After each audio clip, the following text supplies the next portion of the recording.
Hi guys, it's the Ice King and I'm going to show you a few boss battles for Dark Souls 2. Now, these boss battles are relatively quick. This will be a short video for my Dark Souls series. And today the first boss is the old Dragon Slayer, and then we're going to fight the Dragonrider, the Pursuer, and the Flexible Sentry. And also during the not the Flexible Sentry battle, but the Pursuer battle, I will tell you what not to do with the ballista, because you can kill your summoned people or the person you're trying to help with one shot. And today I'm really just helping other people do their boss battles, because I've done these boss battles before, and they're, like I said, they're quick because I am a lot stronger. I'm like level 50 something, and I'm gonna tell you like what the attack you just saw. Like whenever he attacks you like that, you want to roll to his left side where the spear isn't, because if you roll towards it like I just did now, he can still attack you. You want to roll to the left, not the right, because on the right he can still hit you.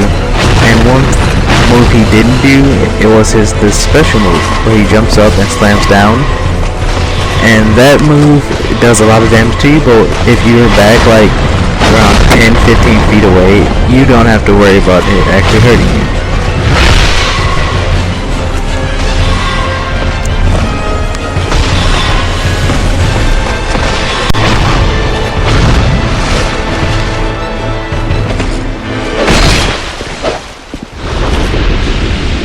Alright guys, that was the old Dragon Slayer, and now we're about to move on to the Dragonrider. And I cut out a lot of the waiting, but I did not cut out the first time me dying on the Pursuer, because I wanted to show you guys not to make mistakes like killing your teammates. Yeah, it's really annoying and it's unnecessary. So yeah, during this I only died once, which, like I said, was during the Pursuer. I got shot by the ballista. But now we're about to move on to the Dragonrider in a little bit.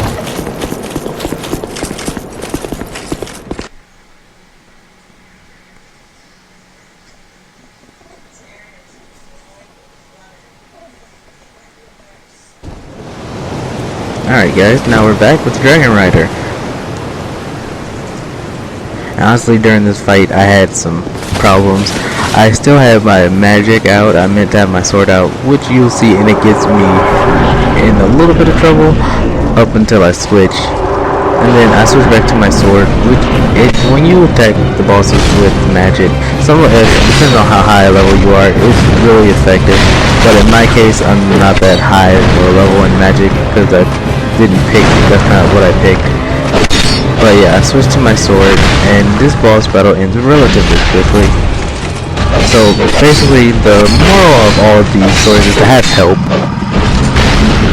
If you have more than one person helping you, usually one person can serve as a distraction while you attack, which is really what the second person is for. And if you have 3 people, it's pretty much over.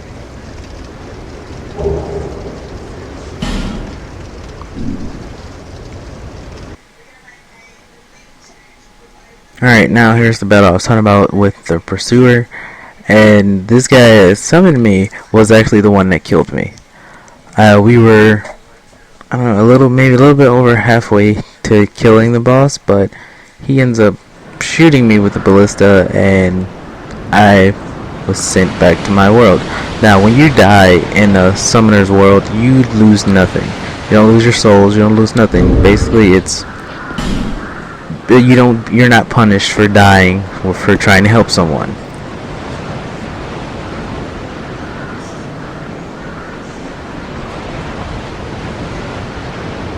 Right now we're just waiting. He summoned another person, and that's basically all we're waiting for.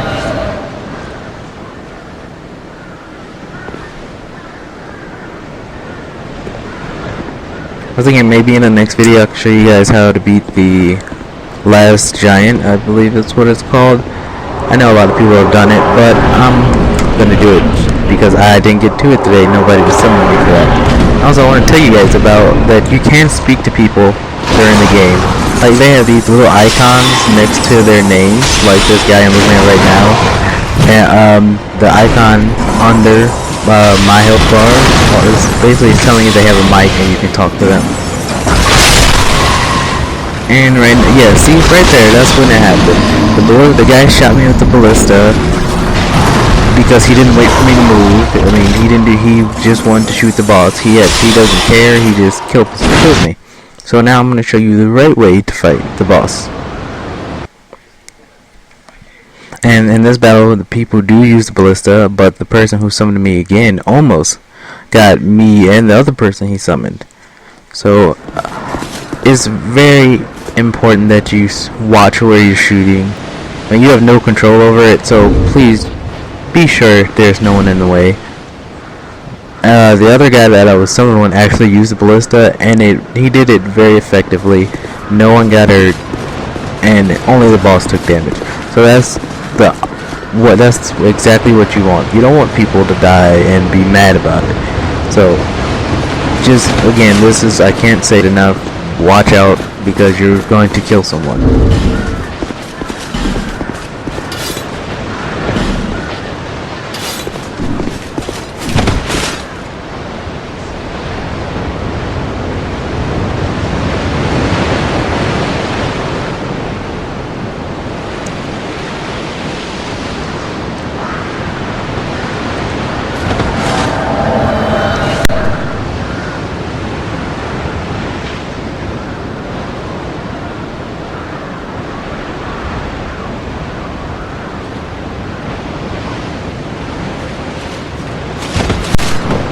Alright, we're about to start this boss battle, and again, these are all very quick boss battles, because they're not like the major bosses. Like when actually no, this one is a major boss, I believe, because you'll know the difference when your screen kind of flashes red before you fight them. That's a real like super boss battle that is meant to be really difficult, like the last giant. I will show you that on my other character, which is the one I started specifically for the beginning walkthroughs, and I will show you the red lines around it, and so it can indicate this is a real boss battle. It's not like the minor boss battles. There's a lot of bosses in this game.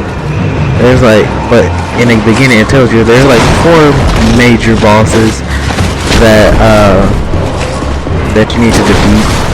I see that guy, he almost killed me, but this is not the person who's telling me. This is the other guy. He will use the ballista again, and he will hit him.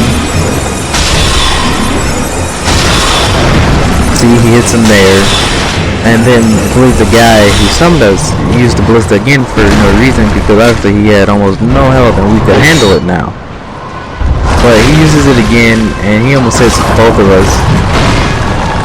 Again, watch out. Don't just shoot it just to shoot it.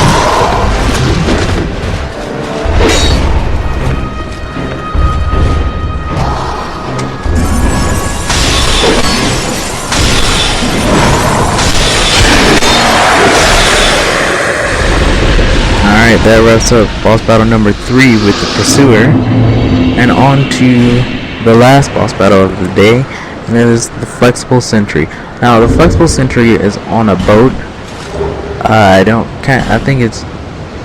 remember what the place is called, but he's on a boat, and his boss is relatively easy because he doesn't have a lot of mobility, because you're in a cramped space. So use that to your advantage, but again, you might want to have an extra person with you, because there's always a good for a distraction. So while they're distracting them, you can attack, and while you're distracting them, they can attack. That's basically what other people, well, the second person is for, as well as just strength and basically someone to help you. And once you help people, you get these token things that show that you've helped people, but the use for the item is to heal the person that summoned you. So and that's something they haven't had in any of the Soul games, not Demon Souls or Dark Souls 1. So I think that's a great little added thing that they did.